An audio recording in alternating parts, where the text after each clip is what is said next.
ਹਾਂਜੀ ਦੋਸਤੋ, ਅੱਜ ਆਪਾਂ ਕਰਵਾ ਰਹੇ ਹਾਂ ਆਪਣੇ ਟਰੈਕਟਰ ਦੇ ਫਰੰਟ ਵਾਲੇ ਟਾਇਰ ਚੇਂਜ। ਤੇ ਪਹਿਲੇ ਟਾਇਰ ਆਪਣੇ 750 16 ਦੇ, ਤੇ ਹੁਣ ਆਪਾਂ ਪਾ ਰਹੇ ਹਾਂ ਨਵੇਂ BKT ਦੇ 9 ਨੰਬਰ ਟਾਇਰ। ਤੇ ਟਾਇਰ ਪੈਣ ਤੋਂ ਬਾਅਦ ਦਿਖਾਉਂਦੇ ਹਾਂ ਟਰੈਕਟਰ ਦੀ ਲੁੱਕ, ਤੁਹਾਨੂੰ ਦੱਸਦੇ ਹਾਂ ਕੀ ਰੇਟ ਪਏ ਆਪਣੇ।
भी चक ले ਵੀਰੇ।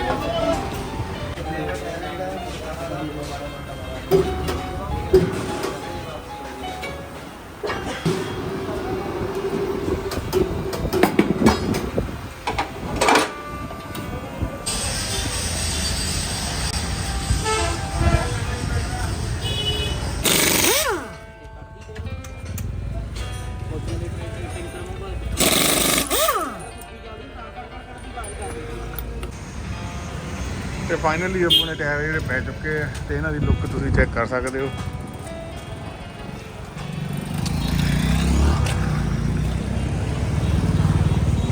ਤੇ ਆਪਾਂ ਪਵਾਏ ਹੀਰਾ ਬੈਟਰੀ ਟਾਇਰ ਉੱਪਰ, ਤੇ ਲੁੱਕ ਕਿਹੋ ਜਿਹੀ ਲੱਗੀ ਤੇ ਕਮੈਂਟ ਕਰਕੇ ਜ਼ਰੂਰ ਦੱਸੋ।